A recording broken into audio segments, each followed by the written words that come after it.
Javed Rana PHE जल शक्ति minister ने कमिटमेंट की है दो चीजों के ऊपर, जिसमें पहला उन्होंने 400 करोड़ जो पेंडिंग वेजेस रिलीज करने का वादा किया है और दूसरा minimum wages as Ladakh UT हमें देने का वादा तो किया है। आपको लगता है कि ये जो वेजेस है वो रिलीज हो पाएंगे, क्योंकि सरकार के पास तो फंड्स ही नहीं है? मैम, सरकार के पास सब कुछ है और उसका सबूत है। अभी अभी उन्होंने कहा एमएलए की सैलरी बढ़ाने जा रहे हैं, 90 स्कॉर्पियो नहीं ले ली और फॉर्च्यूनर गाड़ियां उमर साहब ने अपने लिए ले ली। अगर फंड्स नहीं होता तो वो कहां से आई? इनकी नीयत में खोट है। अदरवाइज अगर फंड्स की कमी होती तो फिर अपने लिए क्यों पहले ही सेशन में अपने लिए क्यों ये प्रावधान कर रहे हैं सारे।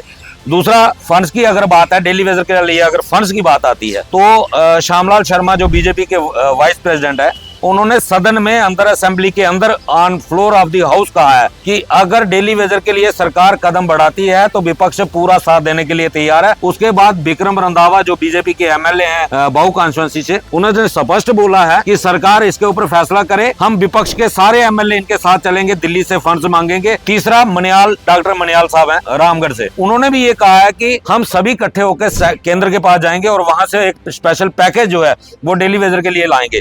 सरकार की जिम्मेदारी बनती है कि सरकार पहले कदम बढ़ाए और विपक्ष जब साथ देने के लिए तैयार है तो मुझे नहीं लगता कि कहीं दिक्कत आने की कोई गुंजाइश है। हाँ, अगर इनकी नीयत में खोट हुई तो फिर दिक्कत आ सकती है और अगर ये अपने वादों से मुकरने की कोशिश करेंगे फिर उमर सरकार के लिए संभालना जो है वो नामुमकिन हो जाए।